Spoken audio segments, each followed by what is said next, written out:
Name is Darshana Kancharia, standard 8, subject Hindi.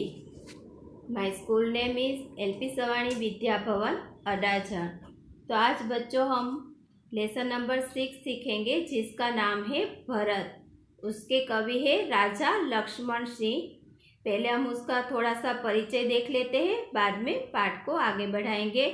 तो राजा लक्ष्मण सिंह का जन्म 1926 में आगरा में जन्मे राजा लक्ष्मण सिंह हिंदी, संस्कृत, अंग्रेजी, फारसी, बंगला और अरबी भाषा भली भांति जानते थे। यानी ये बहुत सारी भाषाओं के जानकार थे। इनकी अनेक पुस्तकों का अंग्रेजी और हिंदी में अनुवाद हुआ है। यानी कि उसकी बहुत सारी जो पुस्तकें हैं वो अंग्रेजी और हिंदी में अनुवाद, यानी आप गुजराती में जिसको भाषांतर बोलते हो, भाषांतर हुआ है। कालिदास के अभिज्ञान शाकुंतलम, मेघदूत और रघुवंश के हिंदी अनुवाद पर इन्हें पुरस्कार दिया गया है। इनके जो ये है अभिज्ञान शाकुंतलम, मेघदूत, रघुवंश, तो उन पर उसको पुरस्कार यानी इनाम दिया गया है। कालिदास द्वारा लिखित मूल नाटक अभिज्ञान शाकुंतलम का हिंदी में अनुवाद राजा लक्ष्मण सिंह ने किया था। यानी उसने कालिदास रचित जो अभिज्ञान शाकुंतलम का है वो हिंदी में अनुवाद किसने किया था? राजा लक्ष्मण सिंह ने। प्रस्तुत पाठ उसी नाटक का एक अंश है, यानी ये पूरा पाठ है वो उसी नाटक का एक हिस्सा है। ऋषि कण्व के आश्रम में शकुंतला का पुत्र भरत था। ऋषि कण्व का, उसमें जो शकुंतला का पुत्र जो भरत है, जो ये लेसन का नाम है भरत, वो भरत है वो एक सिंह के सावक यानी सिंह का एक छोटा बच्चा था, उसके साथ खेल रहा था। आश्रम में रहने वाली 2 तपस्विनियां बालक को रोकने का प्रयत्न कर रही है। यानी आश्रम में दूसरी 2 तपस्विनी थी। तपस्विनी यानी कि तप करने वाली जो स्त्री होती है, वो बालक को रोकने का प्रयत्न करती है। राजा दुष्यंत छुपकर इस मनोहर दृश्य का आनंद ले रहे, यानी जो राजा दुष्यंत थे वो ये दृश्य को देखकर आनंद ले रहे थे, उसको बहुत मजा आ रहा था। बालक के प्रति सहज आकर्षण से वे रोमांचित थे। उनसे रहा नहीं गया और वे बालक के पास पहुंच गए। यानी वो बालक के प्रति आकर्षण हो गए और उससे रहा नहीं गया और वो बालक के पास पहुंच गए। उसे गोद में उठाकर प्यार किया। वे सोचने लगे काश यह बालक मेरा पुत्र होता। वो सोचता है कि काश ये बालक मेरा पुत्र होता। दोनों तपस्वियों की बातचीत से उन्हें पता चला कि यह बालक उन्हीं का पुत्र है। यानी वो दोनों जो तप करने वाली स्त्री है वो बातें करती थी, उससे राजा दुष्यंत को पता चला कि ये बालक उनका ही पुत्र है। यह जानकर वे खुशी से झूम उठे, यानी ये जानकर वो खुशी से नाच उठे। तो जो ये पात्र है उसमें बालक है वो उसका नाम है भरत। तपस्विनी वो पहली तपस्विनी है, राजा दुष्यंत तपस्विनी दूसरी। ये जो नाटक के पात्र है, तो ये हम नाटकीय ढंग से भी प्रस्तुत कर सकते हैं। ये लेसन जो है वो कि एक को बालक भरत बनाए, एक पहली तपस्वी बनाए, एक को दुष्यंत राजा बनाए और एक को दूसरी तपस्विनी बनाए। तो ये नाटकीय ढंग से भी प्रस्तुत कर सकते हैं। तो दृश्य, एक बालक सिंह के बच्चे को घसीटते हुए लाता है। एक बालक है वो सिंह के बच्चे को घसीटते हुए यानी उसको खींचकर इस तरफ लाता है और 2 तपस्विनियां उसे रोकती हुई आती है। और वो जो तपस्विनियां यानी कि तप करने वाली जो स्त्रियां है उसको रोकती हुई आती है। राजा दुष्यंत पेड़ की ओट से उन्हें देख रहे हैं। ओट, यहाँ नया शब्द आया ओट। ओट यानी पीछे का भाग। राजा दुष्यंत है वो पेड़ के पीछे के भाग से उन्हें देख रहे हैं। बालक बोलता है अरे सिंह तू अपना मुख खोल, मैं तेरे दांत गिनूंगा। बालक कहता है कि सिंह तू तेरा मुख खोल, मैं तेरा दांत गिनता हूँ कि तेरे दांत कितने हैं। पहली तपस्विनी कहती ए हठीले बालक, तू वन के इन पशुओं को क्यों सताता है? वो तपस्विनी बोलती है कि हठीला यानी कि जिद्दी, ये जिद्दी बालक तू वन के इन पशुओं को क्यों सताता है? हम तो इन पशुओं को बाल बच्चों के समान रखती है। यानी हम तो ये पशु जो है उसको एक छोटे से बालकों की तरह रखते हैं। तेरा साहस बढ़ता ही जाता है। वो कहती है कि तेरी हिम्मत तो बढ़ती ही जा रही है। तेरा नाम ऋषियों ने सर्वदमन रखा है, सो ठीक ही है। वो कहते हैं कि तेरा नाम सर्वदमन, सर्वदमन यानी कि सबका दमन करने वाला, और दुष्यंत पुत्र भरत का एक नाम भी है सर्वदमन, और सर्वदमन यानी कि यहाँ पे यूज हुआ है कि सबका दमन करने वाला, यानी वो कहती है कि तेरा नाम जो ऋषियों ने रखा है सबका दमन करने वाला सर्वदमन, वो ठीक ही है।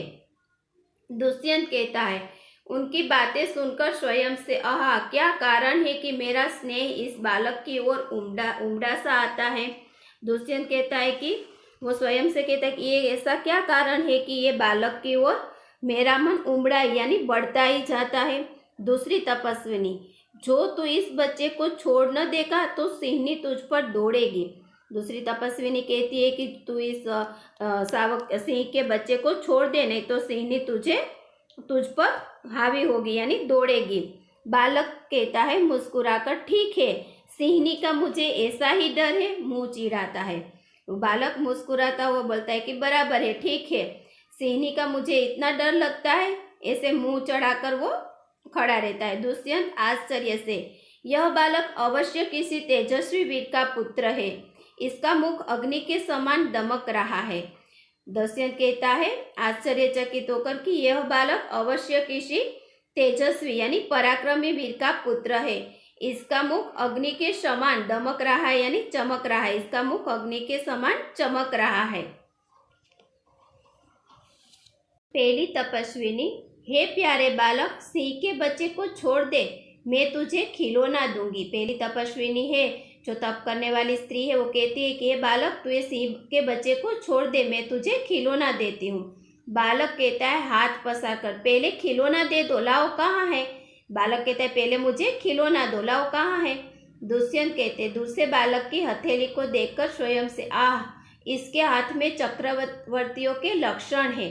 और दुष्यंत देखता है कि ये बालक के हाथ में तो चक्रवर्ती हो यानी कि समुद्र तक की पृथ्वी को जीतने वाला सम्राट, चक्रवर्ती किसे कहते हैं कि समुद्र तक की पृथ्वी को जीतने वाला सम्राट जैसे इनके हाथ में लक्षण है।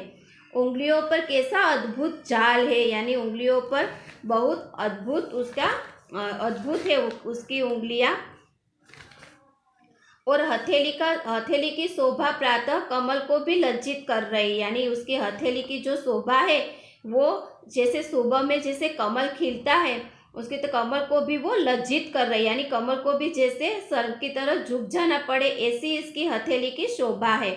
दूसरी तपस्विनी कहती, हे सखी सुव्रता, यह बातों से न मानेगा, जा, मेरी कुटिया में ऋषि कुमार के खेलने के लिए मिट्टी का मोर रखा है, उसे ले आ। दूसरी तपस्विनी कहती कि ये बालक ऐसे नहीं मानेगा, तू मेरे कुटिया में एक खेलने के लिए मिट्टी का मोर रखा है, उसे ले आ।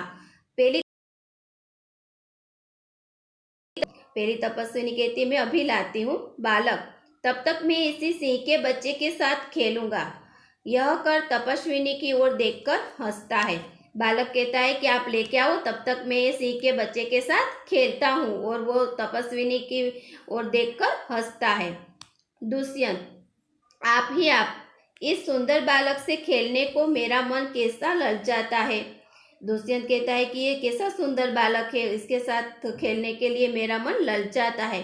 धन्य है वे मनुष्य जो अपने पुत्र को गोद में लेकर उनके अंग की धूलि से अपनी गोद मेली करते हैं, यानी कहते हैं कि वो लोग धन्य है जो अपने पुत्र को गोद में लेकर उनके अंग की धूली यानी अंग की जो मिट्टी है वो अपनी गोद मिट्टी वाला जो उसका पैर होता है, इससे क्या होता है, गोद मेली हो जाती है, और पुत्रों के मुख अकारण हंसी से खुलकर उज्जवल दांतों की शोभा दिखाते और तुतले वचन बोलते हैं। यानी जब हम बच्चे के मिट्टी वाले पैर होते हैं तो उसको वो पैर से हम उसको गोद में लेते हैं तो क्या होता है, वो गोद हमारी मेली हो जाती है, और पुत्रों के मुख अकारण हंसी से, अकारण यानी बिना किसी कारण बेवजह हंसी से वो खुलकर हंसते हैं और उज्जवल दांतों की शोभा दिखाते और तुतले वचन बोलते हैं। तुतले यानी तुतली बोली में बोले गए शब्द। आपको पता है कि जो छोटे बच्चे हैं वो बहुत मीठे प्यारे वचन बोलते हैं, तुतले तो उसको सुनने में बहुत अच्छा लगता है। दूसरी तपस्विनी, क्यों रे ठीठ, तू मेरी बात कान नहीं धरता। दूसरी तपस्विनी कहती है कि क्यों रे, तू मेरी बात क्यों नहीं कान धरता है। इधर उधर देखकर, कोई ऋषि कुमार यहाँ है। वो एक देखता है या इधर उधर देखता है और कहता है कि कोई ऋषि कुमार यहाँ है। दुष्यंत को देखकर, हे महात्मा, तुम ही आओ और कृपा करके इस बलि बालक के हाथ से सिंह के बच्चे को छुड़ाओ। दुष्यंत को देखकर वो तपस्विनी बोलती है कि हे महात्मा, तुम ही आओ और कृपा करके इस बलि यानी बलवान बालक के हाथ से सिंह के बच्चे को छुड़ाओ। दुष्यंत कहता है, अच्छा हे ऋषि कुमार, तुमने तपोवन के विरुद्ध यह आचरण क्यों सीखा है जिससे तुम्हारे कुल की लाज जाती है। दुष्यंत कहता है कि अच्छा। वो बालक के पास जाता है और हंसकर कहता है कि हे ऋषि कुमार, तुमने ये तपोवन के विरुद्ध ऐसा आचरण यानी ऐसा व्यवहार क्यों सीखा है जिससे तुम्हारे कुल की लाज जाती है। यह तो कोई अच्छी बात नहीं। वो कहता है कि यह कोई अच्छी बात नहीं है। बच्चे ने सिंह के बच्चे को छोड़ दिया। इससे वो सुनकर कि तुम्हारे कुल की लाज जाती है, इससे ऐसा सुनकर उसने वो बच्चे को छोड़ दिया। दूसरी तपस्विनी बोलती है, हे बड़भागी, यह ऋषि कुमार नहीं है।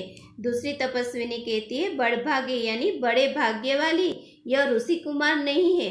दुष्यंत कहते, सत्य है, उसके काम ही ऐसे साहस के हैं। यह ऋषि कुमार नहीं जान पड़ता, परंतु मैंने तपोवन में वास देख इसे ऋषि पुत्र जाना था। दुष्यंत कहता है कि वो सत्य है, उसके काम तो बहुत हिम्मत वाले जैसे है। यह ऋषि कुमार नहीं जान पड़ता है, लेकिन परंतु मैंने तपोवन में रहते हुए उसको देखा, इसलिए उसको ऋषि पुत्र जाना। बच्चे की हथेली को अपने हाथ में लेकर स्वयं से, आहा, जब इसका हाथ छूने से मुझे इतना सुख हुआ है तो जिस बड़भागी का यह बेटा है उसे कितना हर्ष होता होगा। यानी वो कहता है कि इसके हाथ छूने से मुझे इतना सुख मिला है तो ये बड़भागी यानी बड़े भाग्य वाले जो है उस जिसका बेटा है उसे कितना आनंद होता होगा। दूसरी तपस्विनी बोलती है, दोनों की ओर देखकर, बड़े अचंभे की बात है, यानी कि बड़े आश्चर्य की बात है। दुष्यंत कहता है, तुम्हें क्यों अचंभा हुआ। दुष्यंत कहता है कि तुम्हें क्यों आश्चर्य हुआ। दूसरी तपस्विनी कहती है, इसलिए हुआ कि इस बालक की ओर तुम्हारी सूरत बहुत मिलती है और तुम्हें जाने बिना भी इसने तुम्हारी बात मान ली। दूसरी तपस्विनी कहती है कि आप ये बालक की और आपकी जो सूरत यानी कि चेहरा, आपका और ये बालक का चेहरा बहुत मिलता जुलता है और आपकी बात उसने, आपको जानता भी नहीं था तो भी आपकी बात उसने मान ली और वो सिंह के बच्चे को छोड़ दिया। दुष्यंत कहता है बच्चे को गोद में उठाकर, हे तपस्विनी, जो यह ऋषि कुमार नहीं है तो किस वंश का है। दुष्यंत कहता है कि जो ये ऋषि कुमार नहीं है तो वो किस कुल का, वंश यानी किस कुल का है। दूसरी तपस्विनी, यह पुरुवंशी है। दूसरी तपस्विनी कहती है यह पुरुवंशी यानी पुरु नाम के राजा के कुल का है। दुष्यंत कहता है स्वयं से, इसलिए इसकी सूरत मुझसे मिलती है। दुष्यंत कहता है कि इसलिए इसका जो चेहरा है वो मुझसे मिलता है। बच्चे को गोद से उतारकर, पुरुवंशियों में यह रीति तो निश्चित है कि युवा अवस्था में वे महलों में रहकर पृथ्वी की रक्षा और पालन करते हैं और वृद्धावस्था आने पर वन में जितेंद्रिय तपस्वियों के आश्रम में वृक्षों के नीचे कुटी बनाकर रहते हैं। वो कहते हैं कि पुरुवंशीय यानी हमारे जो कुल की रीत है कि युवा अवस्था में सब महलों में रहकर पृथ्वी की रक्षा और पालन करते हैं और वृद्धावस्था नहीं बुढ़ापा आ जाने पर वे जितेंद्रिय यानी इंद्रियों को जीतने वाले तपस्वियों के आश्रम में वृक्षों के नीचे कुटी बनाकर यानी कि झोपड़ी बनाकर रहते हैं। देवता जैसी शक्ति वाला यह निडर और असाधारण बालक मनुष्य का पुत्र भला किस प्रकार होगा।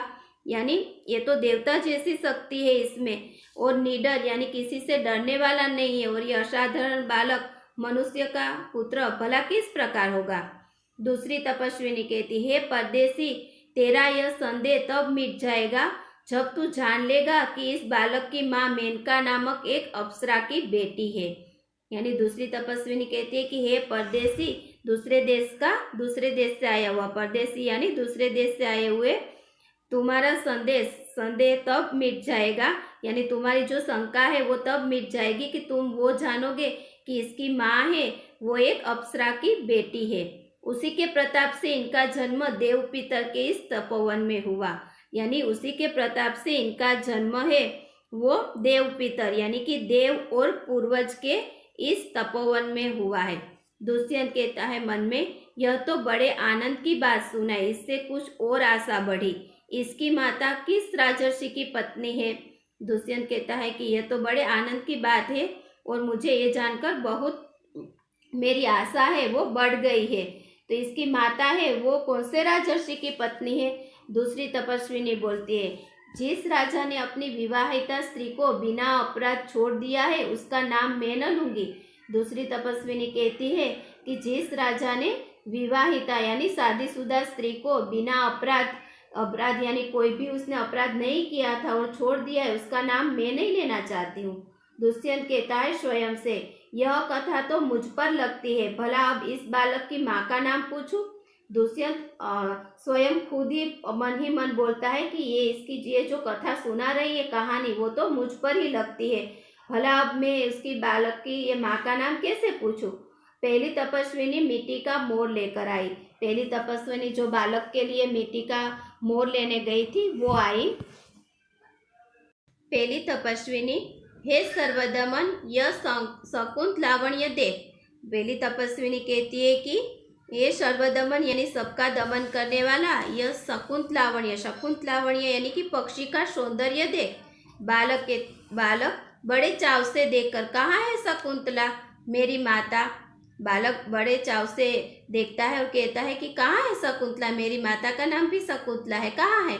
दूसरी तपस्विनी हंसती हुई, यहाँ तेरी माता नहीं है। दूसरी तपस्विनी कहती, यहाँ तेरी माता नहीं है, तुम इस नाम से धोखा खा गए सर्वदमन।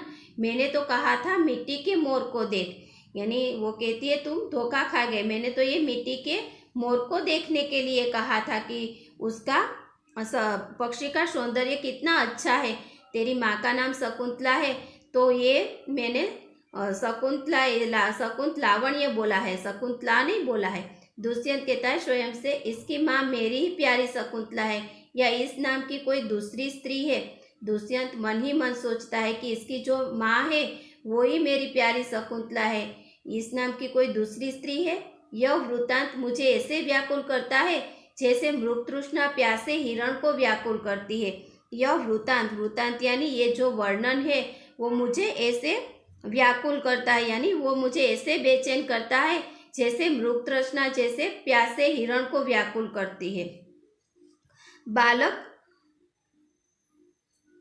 खुश होकर, मुझे यह मोर बहुत अच्छा लगता है, खिलौना ले लेता है। बालक कहता है कि मुझे यह मोर बहुत अच्छा लगता है और वो खिलौना ले लेता है। पहली तपस्विनी घबराकर, ओ बालक की बाह से रक्षाबंधन कहाँ गया? पहली तपस्विनी घबरा गई, वो बोलती है कि बालक की बाह में जो रक्षाबंधन वो बांधा था वो कहाँ गया? दुष्यंत कहता है घबराओ मत, जब यह नाहर से खेल रहा था तब इसके हाथ से गिर गया था सो वह पड़ा है। दुष्यंत कहता है कि घबराओ मत, यह नाहर यानी शेर से वो खेल रहा था तब इसके हाथ से गिर गया था तो वहाँ पड़ा है, मैं उठाकर तुम्हें दे देता हूँ। वो कहता है कि मैं उठाकर तुम्हें दे देता हूँ, उठाने के लिए झुकता है।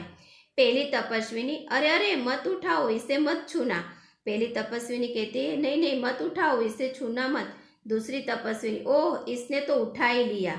दूसरी तपस्विनी कहते हो इसने तो उठा ही लिया। दोनों एक दूसरे को आश्चर्य से देखती है। दुष्यंत कहता है यह लो, परंतु यह कहो कि तुमने मुझे इसको उठाने से रोका क्यों था? दुष्यंत कहता है मैंने ये उठाया तो आप उसको उठाने के लिए मुझे क्यों रोक रही थी? दूसरी तपस्विनी कहते इस रक्षाबंधन का नाम अपराजित है। जिस समय इस बालक का नामकरण हुआ था तब महात्मा मरीचि के पुत्र कश्यप ने यह धागा दिया था। यानी वो कहते हैं कि इस रक्षाबंधन का जो बांधा हुआ धागा है उसका नाम है अपराजित। और जिस समय इस बालक का नामकरण हुआ था, नामकरण यानी बालक का नाम निश्चित करने की जो विधि होती है उसको नामकरण बोलते हैं, तब महात्मा मरीचि के पुत्र कश्यप ने यह धागा यानी ये डोरा दिया था। इसका गुण है कि कभी यह धरती पर गिर पड़े तो इस बालक के माता पिता को छोड़कर इसे कोई दूसरा न उठा सके। यानी ये धागे का एक गुण था कि जब ये धागा धरती पर पड़ेगा, नीचे गिर जाएगा, तो इस बालक को माता पिता के सिवा उसको कोई उठा नहीं सकेगा। ये धागे को उसके माता पिता के अलावा कोई नहीं उठा पाएगा। दुष्यंत कहता है और जो कोई उठा ले तो क्या हो? दुष्यंत कहता है कि जो ये कोई धागा उठा ले तो क्या हो? पहली तपस्विनी, तो यह तुरंत सांप बनकर उसे डसता है। पहली तपस्विनी कहती है कि ये धागा है, डोरा जो है वो सांप बनकर उसे काटता है। दुष्यंत, तुमने कभी ऐसा होते देखा है? दुष्यंत कहते हैं, तुमने तो कभी ऐसा सांप को डसते हुए किसी को देखा है? पहली तपस्विनी, अनेक बार। पहली तपस्विनी कहती, बहुत बार देखा है। दुष्यंत प्रसन्न होकर, तो अब मेरा मनोरथ पूरा हुआ, मैं क्यों न आनंद मनाऊं? दुष्यंत खुश होकर कि अब मेरा मनोरथ यानी मेरी जो मन की कामना थी वो पूरी हो गई, अब मैं क्यों आनंद नहीं मनाऊं? बालक को गोद में ले लेता है, पर्दा गिरता है। बालक को वो गोद में ले लेता है और आपको पता है कि नाटक जब खत्म होता है तो पर्दा गिर जाता है यानी पर्दा गिरता है।